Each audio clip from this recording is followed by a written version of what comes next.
Nedejte se zapřáhnout do cizího jha spolu s nevěřícími. Co má společného spravedlnost s nepravostí? A jaké spolužití světla s temnotou? Jaký souzvuk Krista s Beliálem? A proto vyjděte z jejich středu a oddělte se, praví Hospodin, a ničeho nečistého se nedotýkejte. A já vás přijmu. Slovo rock'n'roll vzniklo z amerického slangového výrazu a znamenalo následovné. V Americe tého času se jezdilo do kin auty, byla to obrovská parkoviště, vepředu bylo plátno a americká mládež tady jezdila ve svých vozech se dívat na film. Ovšem místo, aby se dívali na plátno vepředu, tak provozovali na zadních sedadlech auta sex. Pokaždé samozřejmě s někým jiným. Říkalo se tomu rocking and rolling, což tedy zkráceně rock and roll. V černošském slangu, tou nejhrubší mluvou černošských get, toto slovo znamená doslova rozpad jednoho vztahu a vyválení se s někým jiným. Je to tedy synonymem pro cizoložství. Tak tato hudba tedy dostala svůj název od této činnosti. V Americe se pořád říká rock and roll, u nás na evropském kontinentu říkáme zkráceně rock, rocková hudba. Rock tedy nastoupil ve druhé polovině 50. let a od té doby doznal velkých změn. V té době se jednalo opravdu pouze o drogy, sex a rock and roll. Teď už se jedná o víc věcí. Podle encyklopedie jazzu a moderní hudby dneska už můžeme stěží určit hranice, kde rocková hudba začíná a kde končí. A je tam přímo napsáno, že rock ovlivnil veškerou dnešní moderní hudbu. Zasáhl a ovlivnil. Já bych vám teď chtěla říct několik znaků rockové hudby. Je to tedy monotónnost a časté opakování motivů. V další řadě je to synkopický rytmus, který je opakovaný bicími nástroji, respektive celou rytmickou skupinou.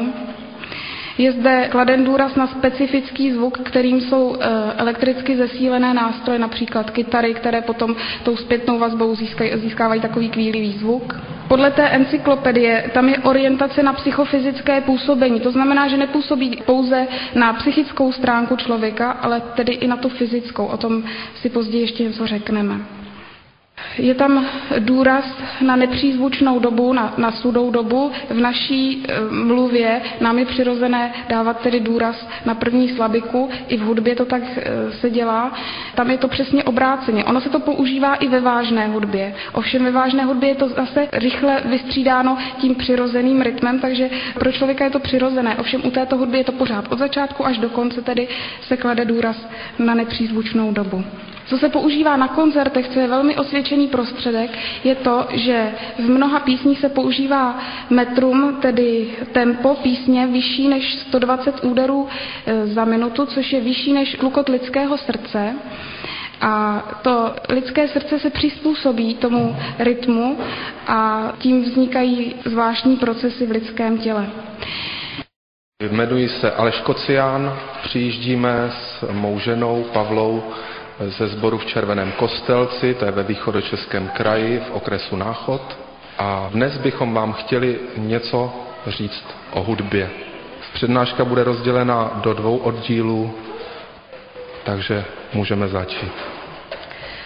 Ty 2 oddíly, já vám řeknu, o čem budou. Ten první bude o světské, takzvané sekulární hudbě a ten druhý oddíl bude o moderní, současné křesťanské hudbě. Teď bych vám chtěl říct, z jakého prostředí jsem přišel. Vyrostl jsem v rodině, která byla nevěřící, dalo by se říct. Vyrostl jsem v rodině rozvedených rodičů od mého útlého mládí. Když mi bylo 16 let, můj tatínek zemřel dobrovolně a já už v té době jsem se zajímal o hudbu. V té době jsem byl žákem vojenské školy, vzdělával jsem se pro vojenské povolání. Z pozůstalosti mého tatínka jsem si pořídil první kytaru, založili jsme skupinu, začali jsme hrát. Pak jsem byl na vojně jako voják z povolání, když byla ta možnost, odešel jsem, trávil jsem několik let v zahraničí a doma, taky nějak jak to šlo. Poznával jsem, jaké to v zahraničí je, hodně jsem cestoval a po návratu jsem přemýšlel, kde začít pracovat. A naskytla se příležitost, byl konkurs do jedné rozhlasové stanice a já jsem ten konkurs prošel z těch zúčastněných lidí a dostal jsem se do rádia. Začal jsem dělat práci, která mě bavila. Při té práci v tom rádiu se naskytla druhá možnost, jiné rádio, tentokrát s čistě rockovým zaměřením, co mě bylo vlastní. Pořádalo další konkurs, s tím konkurzem jsem taky prošel a stal jsem se speakerem tohoto rádia. V tom rádiu jsem pracoval celkem 2,5 roku. Já jsem se zabýval hudbou, která byla zaměřena především na takzvané oldies, tedy konec 60. a začátek 70. let nebo 70. léta.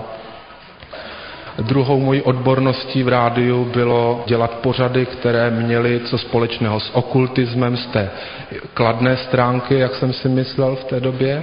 Takže my jsme si ještě jedním kolegou, což byl praktický astrolog, učili lidi a dávali jim poznávat taje okultismu a praktické magie. Zároveň ještě třetí pořad, který jsem měl na starosti, hovořil a přibližoval východní náboženství. Mým úkolem také bylo dělat rozhovory s různými slavnými lidmi, kteří každý den přijížděli do rádia, protože i oni se potřebují nějakým způsobem představit svému publiku, těm, kteří potenciálně mohou koupit jejich CDčka a dát jim vydělat, takže i to bylo mou prací, ale o tom se ještě budu zmiňovat později.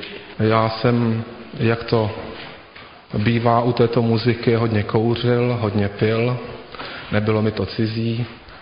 Rád jsem si hodně zdivoka zatancoval na hodně rychlou muziku a nějak jsem se také nebránil lehčím drogám. V rádiu jsem se také seznámil se svou ženou, se svou jedinou ženou, se kterou mám teď možnost tady stát a byl bych rád, aby i ona se vám krátce představila. Já jsem se narodila v rodině adventistů. Nemůžu říct, že by mě mí rodiče špatně vychovávali. Myslím si, že se mi snažili dát základy ze svého nejlepšího svědomí. Na gymnáziu ve 2. ročníku jsem se nechala pokřtít, ale musím říct, že nějaký hluboký prožitek tam nebyl. Já jsem se nechala pokřtít, protože mí současníci z mládeže se také nechávali pokřtít a nějak mě to tak přišlo celkem přirozené. Potom jsem se dostala na konzervatoř a tam začaly různé vlivy, protože s tím způsobem života, bohemským způsobem života se pnou další věci. Ti lidé tam také poslouchají hodně rockovou hudbu, já jsem se s ní dostala do styku. Samozřejmě nezačínalo to u té nejtvrdší hudby, začínalo to tou jemnou, dejme tomu hudbou New Age, jak už dnes vím, co je to za hudbu. Já jsem chodila s chlapcem, který mi tuto hudbu představoval velmi takovým zajímavým způsobem. Já jsem poslouchala víc věcí, tvrdší, až se mi nakonec líbily i ty nejtvrdší věci. Samozřejmě k tomu se přidávaly kapky alkoholu, které už posléze nebyly kapkami, cigarety, v neposlední řadě také lehké drogy. Tím začaly moje problémy doma samozřejmě, protože maminka to na mě, jako každá maminka, pozorovala. Tatínek se snažil velmi krásným způsobem mě navést na tu správnou cestu. Mně to nebylo příjemné v té době, já jsem chtěla přestat jezdit domů a to samozřejmě bylo nutné v tom případě si vydělávat peníze. Takže já jsem udělala konkurs do rádia, kam jsem se také dostala a začala jsem tam pracovat na plný úvazek a konzervatoř jsem si dodělávala dálkově. Tam jsem se seznámila se svým mužem, který teda nevypadal tak, jak vypadá dneska, měl vlasy do půl zad a náušnici v uchu. Já jsem naopak zase byla hodně nakrátko ostříhaná. My jsme chodili na rockové koncerty do rockových klubů. Já teda ještě musím předeslat, že tam jsem chodila už dříve. A k tomu se pne jedna moje vzpomínka. Já jsem tam měla hodně kamarádů a přátel a jeden z těch chlapců, s kterými já jsem kamarádila, mi říkal, ty pojď, půjdeme k tobě na privát a já ti dám něco dobrýho. No tak já jsem šla samozřejmě, byla to droga, já do dneška nevím, co mi to dal, on tvrdil, že to byla marihuana, nebyla to marihuana, to dnes vím. a pustil mi k tomu velmi sugestivní hudbu. Byla hodně primitivní, ale člověk v tom opojení tam slyší věci, které by jinak v normálním stavu neslyšel. A dostalo mě to do stavu, já jsem bydlela v 17. patře, že jsem šla k tomu balkónu, dívala jsem se dolů a říkala jsem si, to by bylo fajn, kdybych já mohla letět, jak by ty lidi se dívali, jak já letím dolů, a vůbec mi jako nedocházely další souvislosti. A v té chvíli mě něco ve mně říkalo, honem choď. Takže já jsem začala chodit rychle okolo místnosti, až jsem to nějakým způsobem ze sebe dostala, ale to mě nezarazilo nějak v mém dalším životě. Ještě jedna vzpomínka, já jsem kolikrát večer ležela a cítila jsem velkou prázdnotu a říkala jsem, Pane Bože, já bych se chtěla k tobě vrátit, ale na druhou stranu já nechci, protože já bych ztratila přátele, já bych ztratila kontakty. Mně se ty večírky, ty koncerty, mně se to strašně líbí. Vždyť já se tam vyřádím, já jsem energičtější povahy, bylo to něco pro mě. Ale můžu říct, že i takovou modlitbu Pán Bůh vyslyší. Když jsme se poznali s mým mužem, tak jsme ze začátku měli tak trošičku problémy, potom jsme se nakonec přeci jenom vzali a začali jsme cítit, že nás nebaví chodit do hospody, že ty rockové koncerty není až tak možná to nejlepší a chtěli jsme přestat kouřit. A v té době v Pardubicích probíhal seminář proti kuřáci, který vedl Josef Bajus. My jsme tam přišli, on nás odnaučil kouřit hned ten první den a potom říkal, přijďte na protistresový seminář, já jsem v té době měla problémy v práci, tak jsme říkali, pojď půjdem. Tak ten jsme také absolvovali, no a navázala na to Jistota pro zítřek, což bylo studium Bible a na konci toho teda byla výzva ke křtu a my jsme oba ten křest podstoupili. Já tedy znovu, i když jsem nikdy nebyla z církve vyloučená, ale cítila jsem, že ten slib musím udělat znova. Já si vzpomínám, že po křtu mě můj manžel koupil, nebo před křtem to bylo těsně, desku Lucie Bílé. Já jsem ji měla hrozně ráda, mimo jiné. A já jsem to poslouchala tenkrát a říkali jsme si, to je zvláštní, že už jako nám tam něco nesedí, něco maličko nám tam jakoby skřípe. Pak jsme se dozvěděli, kdo dělá jí texty, Gábina Osvaldová, která má také co dělat s hnutím New Age a také se spiritismem. A tak nám vznikaly otazníky kolem dalších kapel, které jsme poslouchali.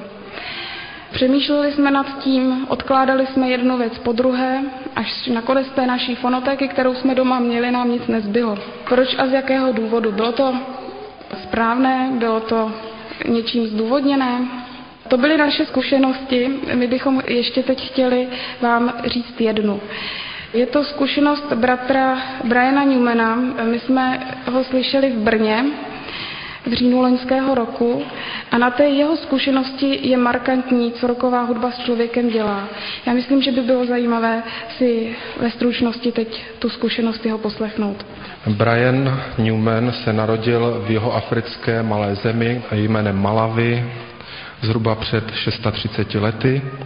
Narodil se v rodině misionářů adventistů 7. dne. Přestože jeho rodiče byli věřící, tak jak je dnešní trend, rozvedli se v jeho raném mládí. On se s maminkou vrátil do Jihoafrické republiky, což byla její původní vlast. Tam se ve svém raném mládí poprvé setkal s okultismem, jeho maminka odjela někam do zahraničí a nechala ho doma samotného na péči sousedů. Jejich dcera měla co dělat s okultismem nejpraktičtěji a nejvíc z celé rodiny a tak on se s tím seznámil. Toto učení mu jaksi zasáhlo do jeho studií. On studoval na adventistické koleji, tedy střední škole v Jihoafrické republice. Od mládí měl rád hudbu, rád se jí zabýval, zpíval ve sborovém shromáždění, rád také skládal hudbu, něco ho k tomu vedlo a tak se jednou rozhodl, že to je věc, kterou by chtěl dělat po celý život. Hudba.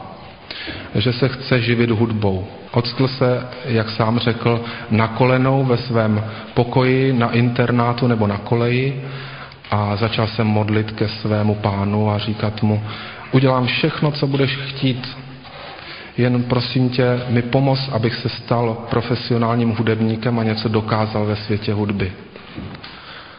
Tím pánem nebyl Ježíš Kristus a splnil to, co si Brian přál. Jeho kariéra na sebe nenechala dlouho čekat.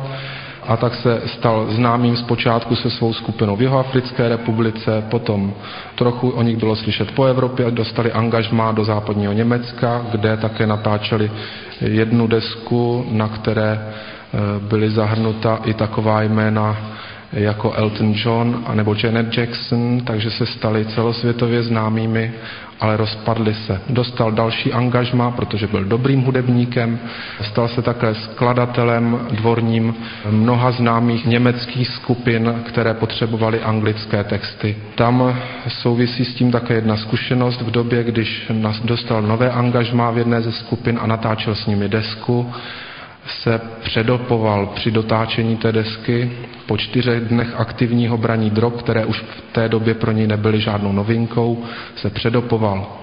A když se probral z bezvědomí, zjistil, že život si nedává on sám.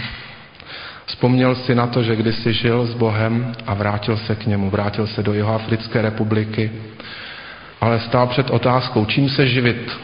Co dělat, když umím jenom muziku? Školu jsem pořádně skoro nedokončil, protože studia přes myšlenky na hudbu mi utíkaly někam jinam.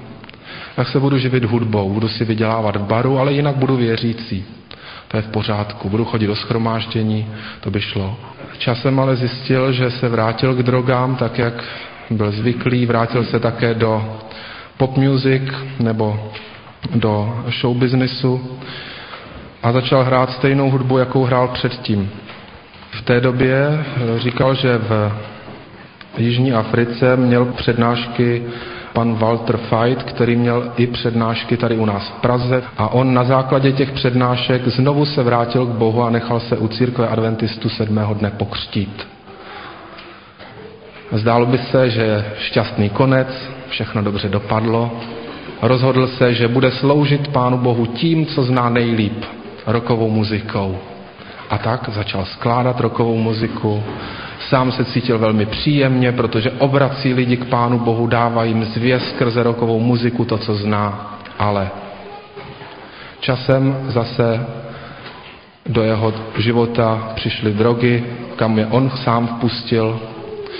A tak to trvalo dalších několik let, než si v povzdálí, když byl nucen být 3 týdny daleko od místa, kde normálně bydlel, když byl osamocen, najednou si začal uvědomovat tu beznaděj a prázdnotu, kterou má v sobě. Ztrátu všeho. Duch svatý na něho začal působit a v té době se naposledy obrátil k Pánu Bohu a zatím u něho zůstal. Proč se obrátil? Zjistil, že ve svém životě nemůže dělat kompromisy. Nelze na hudbu, která mnohé odvádí od Boha, nelze na tuto hudbu našroubovat jiný text a lidi k Bohu přivádět. To je jeho zkušenost. Zkušenost, kterou nám předal, a já bych chtěl přečíst také biblický verš, kterým on sám to dokládal. Nedejte se zapřáhnout do cizího jha spolu s nevěřícími. Co má společného spravedlnost s nepravostí? A jaké spolužití světla s temnotou? Jaký souzvuk Krista s Beliálem? A proto vyjděte z jejich středu a oddělte se, pravý Hospodin, a ničeho nečistého se nedotýkejte. A já vás přijmu. Hudba. Která hudba je ještě dobrá, který rock a který metal a která už ne, otče? Říkám, já nevím, která je dobrá, která není. Já vím, která je zlá. A teď jim vyjmenuju všechnu tu muziku, ze který jsem už ty lidi rozvazoval. A on je to už pěkný seznam. To ti nabíde najednou. Já se to učím takhle. Já nemusím jít z té stránky. Bohužel tak z toho negativna se to učím. Jo? A pak se musím podívat, jak se to čte vůbec, protože když ten démon to na mě chrlí, on se mi pak směje, že to ani neumím vyslovit, víš, to je takový ponižující. A já mu říkám, smát se můžeš a jít musíš. To prostě jako... A promiňte, že to odlehčuju, ale to by se člověk zbláznil, kdyby tomu nedal nějaký lehčí tón. Jo? To prostě, když v tom děláte potom léta, tak třeba ta hudba techno. Jo? Měl jsem takovýho chlapce, ten taky chudák, složitý život, rodina, všechno možný nesl na sobě. A tak už jsme se modlili za všechno možný a furt to nebylo dobré. Já jsem říkal, prosím tě, ty jsi mě něco neřekl. To není možný. Že vždycky je lepší, když se přesně přijde na to, co to je. To pak to zlo musí ven, že? Jakmile ho pojmenuješ, tak ten zlý musí. Když ne po dobrým, tak po zlým. Ale musí. Když ne na poprvé, tak na potřetí, ale musí. A on si pak vzpomněl, jsme se za to modlili, on si vzpomněl, že kdysi jezdíval na nějaký technopárty. Říkal, proč jsi mě to neřekl? No já jsem si myslel, že to není nic. Říkal, tak uvidíme, pojď, sedni si hezky. Heleďte, já na něj vložil ruce a to jsem koukal. Jak starý, tak jsem se divil. A on vám mě v tom křesle on upadl do toho tranzu a začal mě tancovat to techno. Ten démon s ním cvičil, on nevěděl nic, on byl jako mimo sebe, jo? Při tom záchvatu té posedlosti. A ten démon tancoval v něm. Tak jsem prostě se začal modlit, že jo? Rozvázal jsem ho z toho a ten se probral, že jo, v tom křesle. Říkal, co je, co se je? Říkám, už nic, hezky jsi mi tu zatancoval. A opovaž se tam ještě jednou jet. Jsem mu to říkal, to není možné. Říkal, jo. Říkal, takhle se baví naše mládež, jo, a policie kolem toho skáče a děti si musí vydovádět. Jenomže co zatím je? Nebo dneska celá oblast hudby, vy to mladí budete znát, které se říká house. Jo? Taneční hudba. Taková prostě jako s pohybama a ze vším. Ta jedna dívčinka mě říkala, otče, ale já jsem tam chodila se modlit. Říkal, no tak asi k jinému bohu. To jsou velice silný pouta, to jsou kapely a způsob hudby, který postupně uvádí člověka do tranzu. Já jsem taky, když jsem vyháněl toho démona tranzu, tak mu říkal, trans, nauč se to vyslovovat, trans. Říkal to, pokud vidíš, tak trans, tak běž, no. Tak prostě. No. Uvádí ty lidi do stavu, ve kterém se ty děcka otevírají těm temným silám a pak dělají přesně to, co ten démon chce. Víte, ale oni nám dneska chodějí v Praze to je úplně běžně, tam je několik tisíc lidí na tom koncertu těch kapel. Naše nevyjímají, samozřejmě. To vám jdou na mši a pak jdou na tu kapelu. Jo. No a teď si vemte, že v celé republice je jeden exorcista, jo, aby se zbláznil. Čili je třeba o těch věcech vědět a jasně to říkat a modlit se. Někdy jsem si připadal s těma mladejma jak blázen. Do té doby, než jsem jim řekl občas nějakou takovou zkušenost z toho a než jsem se začal nad nima modlit. Když se ten člověk pak začne třepat pod mocí toho božího jména a tak zjistí, že prostě je mu z toho fakt zle, tak zjistí, že to nejde dohromady, že jo. A najednou řekne, otče, ale tak pomožte. No tak pomůžu, samozřejmě. Proč bych nepomohl? Ale proč tam lezeš? Proč si nedáš říct po dobrým?